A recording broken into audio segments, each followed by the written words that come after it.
Dear church, let's talk about stronger marriages with Trey and Lee.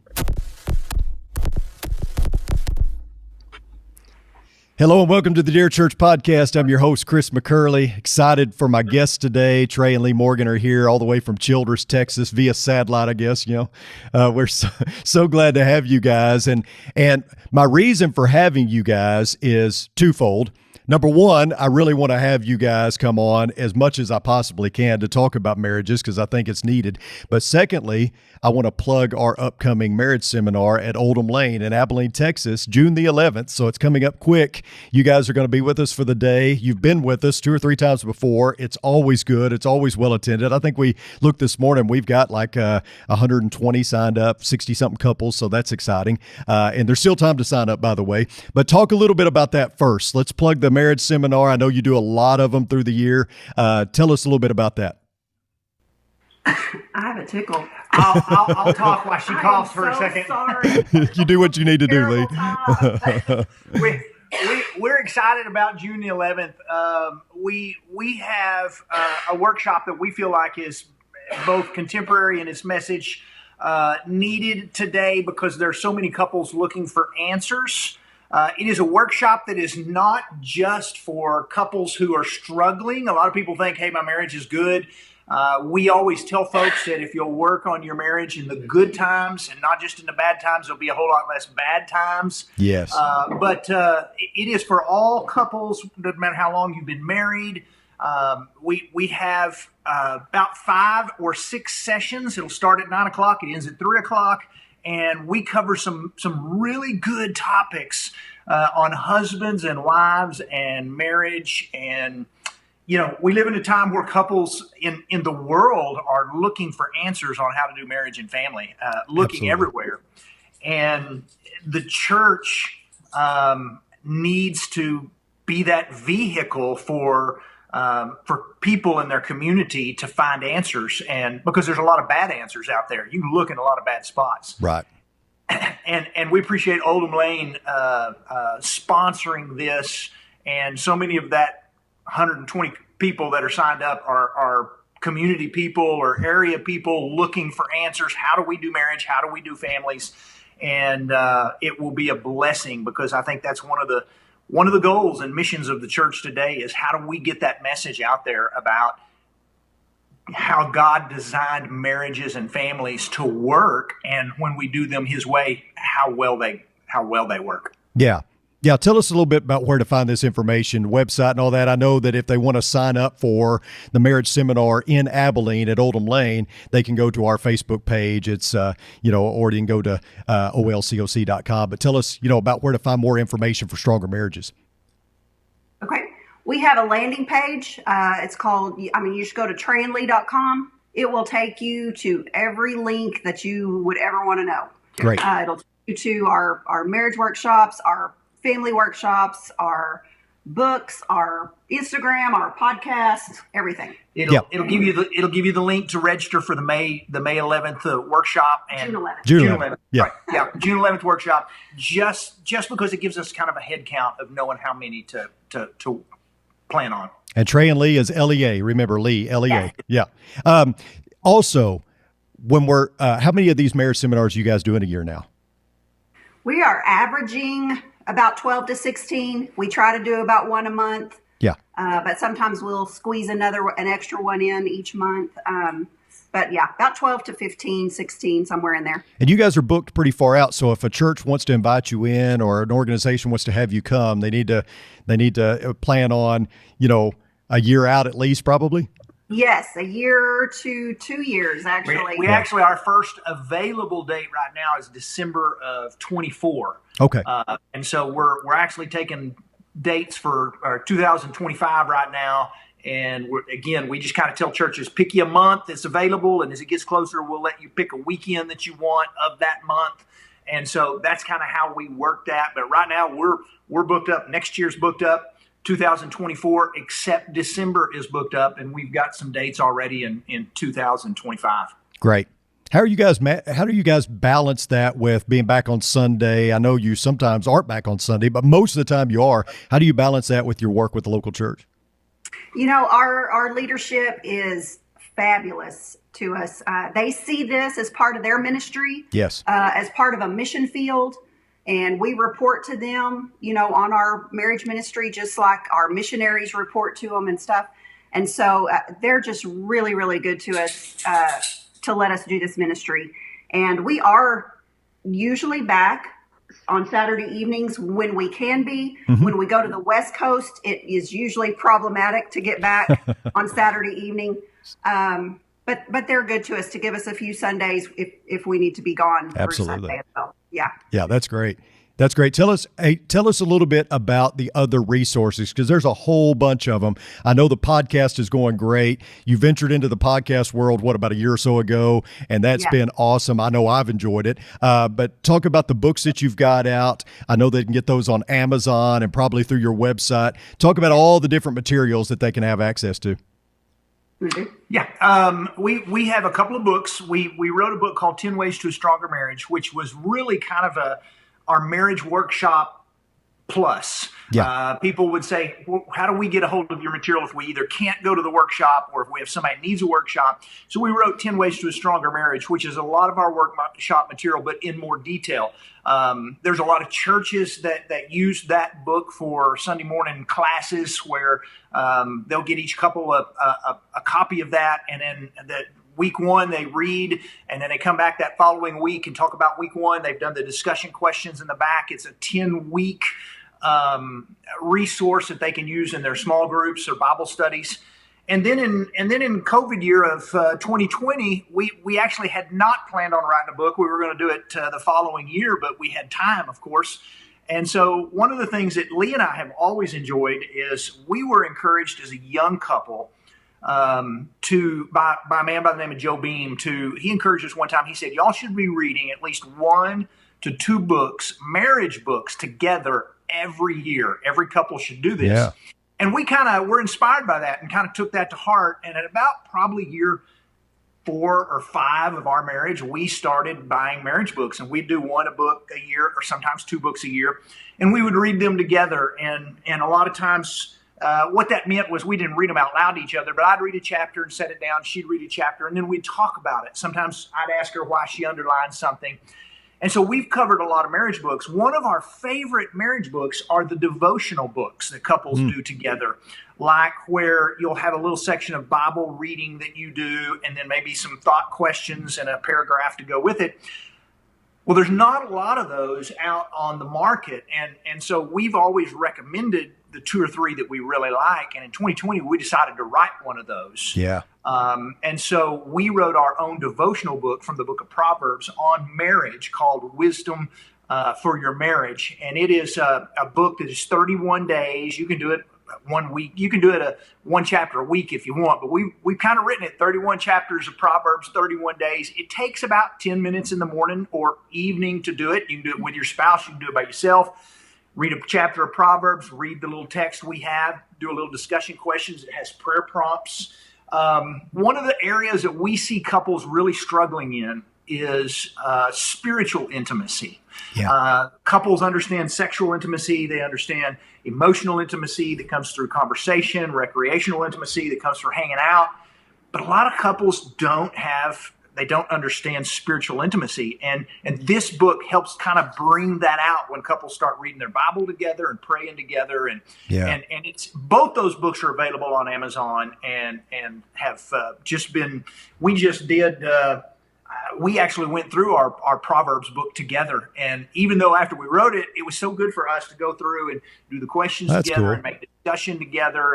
And so it's been good. Yeah. I know I've been using it in premarital counseling. So I give them suggested readings, and that's one of them that I give them as we go through that, because I think you guys do a really good job of being practical. You know, we tend to spiritualize everything, which is not a terrible thing. But at some point, you got to take the theology and put it into practice, take the information and go towards application. And you guys do a really good job of that. And I want to talk a little bit about that before I let you go this morning. Talk a little bit about how we can make our marriages stronger. And I want you to focus on, if you don't mind for a few minutes, like some of the marriage killers. What are some of the biggest mistakes we make as couples that are hurting our marriage that maybe we don't even recognize sometimes? You want to talk about laziness? Yeah, laziness is the first thing that comes to mind. Yeah. I mean, we get complacent. We don't put the effort in.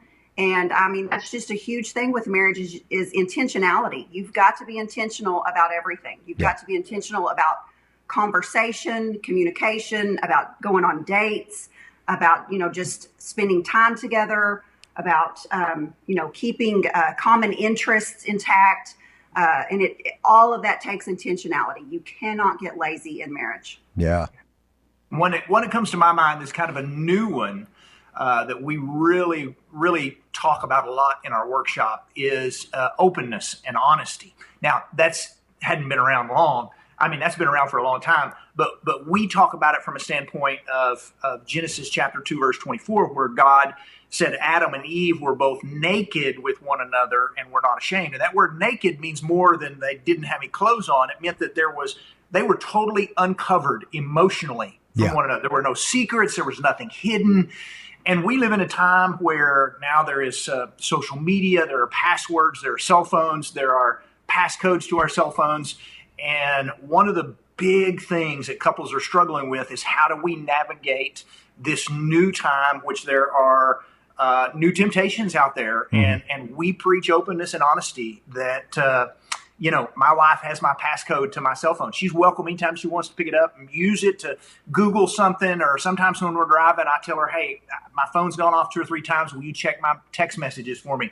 I want her to know that we are naked or uncovered in our marriage. There's not anything hidden from one another. I'm not keeping secret things on my phone. I'm not hiding secret relationships at work. And so one of the big marriage killers today is when, you start texting someone of the opposite sex and you build a friendship with them and you don't tell your spouse about it and you hide that from them and you either put a passcode on your phone or you're deleting text messages. And my friend Judge Messer, who is a guy that runs a district court and sees lots of divorce cases, I ask him regularly, what do we need to be talking about in our marriage workshops? And the last 10 times I've asked him is keep preaching about cell phones and being open, because in every case, one or both of the people are doing something on their phone they shouldn't be doing, and they've been hiding it from each other. Yeah. Yeah, I've heard, I don't remember which one of you said it, but I've heard you say over and over again, keep the courtship alive in your marriage. In other words, whatever you did to win them is what you do to keep them, and, continue to date them and those kind of things. You've said before that the grass is greener on the other side because that's where you water it. Where you water it's where it's going to be the greenest. And you've made the analogy about changing the oil in your car and all that you keep it running by regular maintenance, and your marriage is the exact same way. And so, Lee, I hear what you're saying. I think that is absolutely correct, is that the more intentional that you're going to be, the more it's, was it Trey that you told me one time you can't put it on cruise control, that there is no cruise control in a marriage? I mean, I think. And a lot of couples do that. They think, hey, nobody does it on purpose. They just, they get busy with kids. They get busy with Little League. They get busy with PTA. They get busy with sports and hobbies and work. And before you know it, it's kind of like, you're living with a roommate and not your soulmate. Yeah. There's no connection there. And that's not how God designed marriage. Is that what you hear most when you go to a seminar? I'm sure people come up to you afterwards and talk to you and comment and ask questions. Is that the biggest thing you hear from couples? Is that they've fallen into complacency? It's one of the biggest. We probably hear that as much as anything, is that we didn't realize that we had become as lazy as we have in our marriage. They'd stop dating, or, they have just not making time for conversation. The average couple, statistically, Gottman Institute says, gets about 4 minutes a day of conversation time. Wow. Is all. Wow. And one of the reasons the divorce rate is so high is you can't survive and connect with someone on 4 minutes a day of conversation, face-to-face. You got to have more time than that. And no doubt. That spark won't last long in your marriage. That connection won't be there long. Everything else will suffer if you put your marriage on cruise control and just think, we're married, everything will be fine. You guys are a little late to the party by my standards, because I became an empty nester, 3 years ago.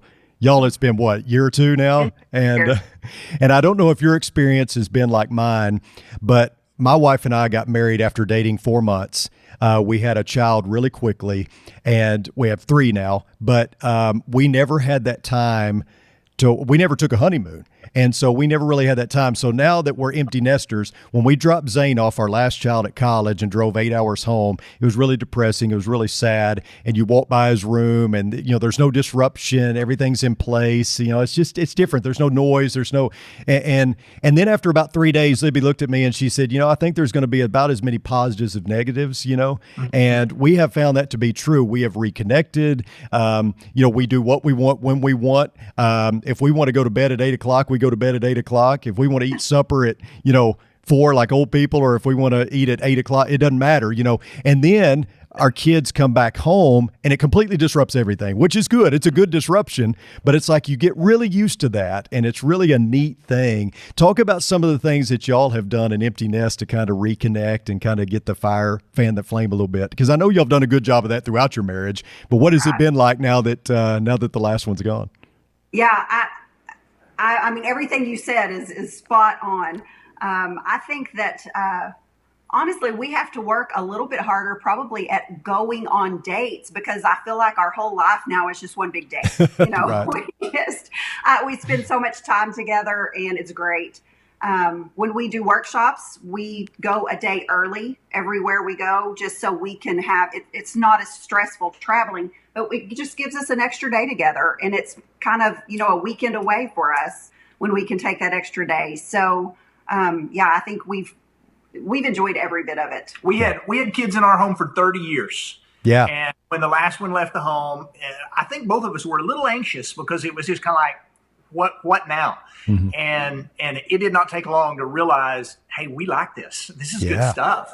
And, so, like you said, sometimes we eat cereal for supper, and it's kind of like, well, we don't have to cook. Let's just, what are we going to have? Whatever you can find. Sounds good to me. And so, it's kind of nice. And we do love when our boys come home. They'll all come home and crash. They're welcome to come home anytime they want. But we've got to the point now to where after a weekend of having boys in and they all leave, it's kind of like we like seeing those taillights leaving town as well. It's kind of like now we're back to it's Trey and Lee again, and this is good stuff. And so, we're not complaining about Empty Nest at all. I totally agree. Talk a little bit about, I've always said this, and I think I got it from you, is that kids come third in the marriage. God's first, then the two of you. You wouldn't have had the kids if it weren't for the two of you. And so it's important, obviously, it's vital, I should say. That's a better way to put it. It's vital to strengthen that relationship with God and let it trickle down to every other relationship. Talk about what you two do as a couple to strengthen that bond between God and thus the relationship between the two of you. Yeah, that is vital. And I think the main thing, I mean, we've always made it a priority to worship together, to pray together in our home, to do Bible studies together, like Trey was talking about, just to talk about what's going on with our faith as often as we can.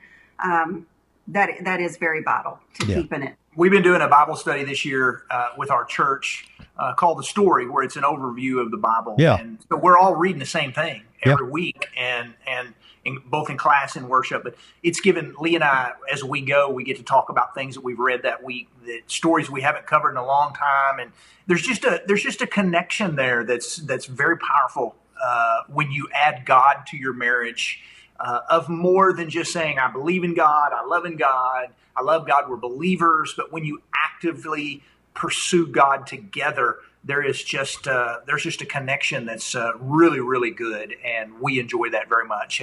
And couples tend to, we talk about that God first, marriage second, children third, and I think people believe that. They really, really do. But the problem is if there's any of those three that you're going to neglect, it's going to be marriage and God. True. It's always, and don't get me wrong, I love my kids and I'd never neglect my children. But before you know it, if you're not careful, you will be going to every PTA meeting, volunteering for every little league coach, and everything in your life is about your kids. And your marriage is on the back burner. Your faith is on the back burner. Maybe we're exhausted from a weekend of Little League, and we're not going to church on Sunday morning, and because we're tired. And before you know it, it's the the two things that are more important, you have neglected. Yes. And so while, yes, give your kids some priority, don't make it so much that you neglect the other two. Yeah. Great advice.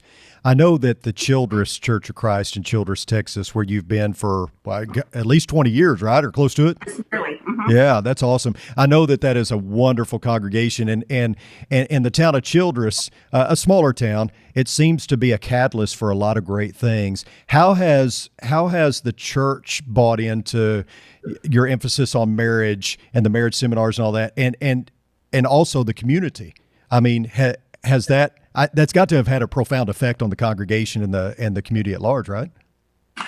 Go. Yeah, sorry. We love doing what we do, and people ask questions. In fact, in Bible class last week, I think I spent the first 10 minutes because people wanted to know where we had been and who we were talking to. And so, yeah, we're kind of, have lots of people that want to know, what's going on in the marriage ministry and things like that. But it's blessed the church here. We've actually done 2 or 3 of our workshops here at times for our folks. Yeah. And so we enjoy doing that when we get a chance. I try every spring to spend about a month preaching on marriage and family topics. There are times a few years ago, we put a little message on Facebook in our community that just said, hey, we're going to do a marriage Bible study in our home. If you want to join us, we're looking for 10 couples. We figured out we had room for 10 in our house. It'll cost you $10 because we were going to buy a book, and we thought that'll get some skin in the game for them. They can pay for their own book. Yeah. We had within 5 minutes to 10 minutes, probably 15 couples signed up, and I had to delete the post. And we had a little 8-week study on the 5 love languages where we didn't do a whole lot. We just told the couples, here's your book. Next week, have chapter 1 read. We're going to talk about it. And, that message of healthy marriages and healthy families, people want to know. They're out there looking, and we were able to bring in couples into our home from our community, and it worked out great. Actually, 2 of those couples who were community couples now worship with us. Oh, that's great. And so that's a wonderful deal. But Absolutely.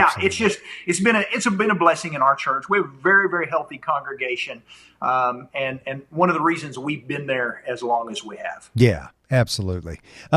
So you've got a couple that's struggling, and they come to you and they say, hey, we're just having a tough time connecting. There's Ranger. Ranger's making his appearance. Mailman.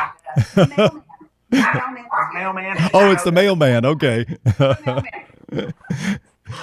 For our viewers and listeners that don't know, Ranger is y'all's pet dog that you've had for years, and also very much loves my son. So he does. He loves Zane. He loves exactly Zane. Right. And I had blocked the door so he couldn't look out and bark at cats, and somehow or another the mailman got too close and he spotted it. Sorry about that. That's okay. So what I was going to ask is, you've got a couple that's really struggling for whatever reason, and they come to you. What are some?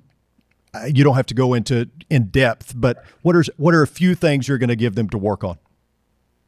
Well, one of the first things we're going to do is we're going to encourage them that whatever you're doing that's hurting your marriage right now, you got to stop that. Yeah. And so if there is an unhealthy relationship or friendship with someone that's not good, that's got to stop. If there is whatever it is, if it's an anger issue, if it's whatever it is, you got to stop doing whatever's hurting. And then we're going to start focusing on your marriage, because most likely they haven't been focusing on their marriage.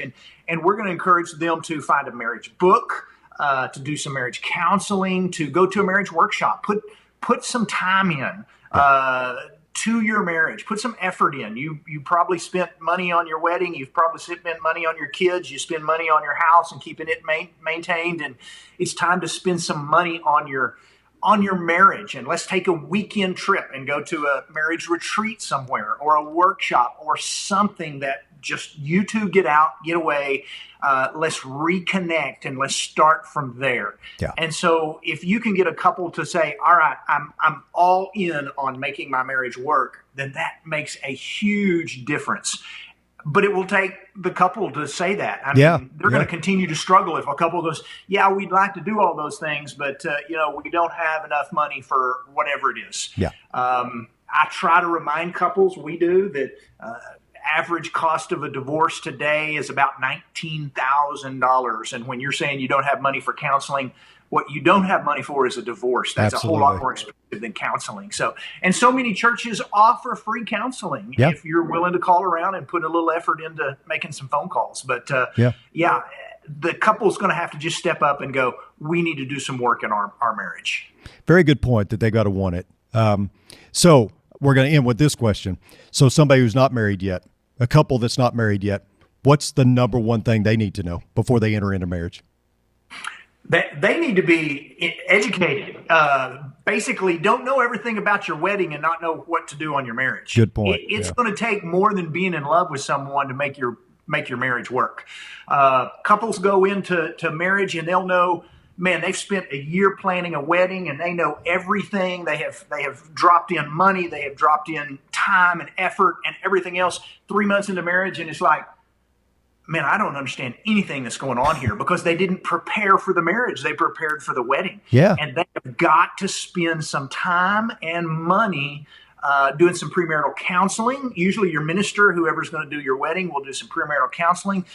Buy some books, do some reading, listen to some podcasts, educate yourself. Do not go into marriage just thinking, we'll figure it out when we get there. Yeah. Very good point. Yeah, man, thank you guys so much for being on. I love what you're doing. I love you guys. We've been friends for years. I love you guys. I love what you're doing at Childress. I love what you're doing with the marriage seminars. I'm excited to have you at Oldham Lane on June the 11th. We'll plug that one more time. TreyandLee.com, right? Yeah. You go there. TreyandLee.com. That's the landing page. You can find out all that. And your guys are doing some different seminars. At least I know of one that's different than you're doing the marriage one still, but also some parenting and things like that, which is awesome. We have a Stronger Families workshop where we talk some marriage. It's not solely focused on marriage, because we talk a lot about family. Yeah. And just how to have a healthy family. And then we also have, for churches that are crazy enough to have us a third time, a lot of churches, we're doing a 30 ways to bless your marriage and family. Yeah, it's a kind of a combo. Yeah. Like that. And then we're actually working on, and I'm excited about this, we're working on an intimacy workshop. Now, the first thing people go is, whoa, what is this? We're not just talking sexual, we're talking that spiritual intimacy. Yes. We're talking emotional intimacy of communication while it's important. We're talking recreational intimacy of why you got to be hanging out to be best friends. You can't be best friends with somebody you never spend time with.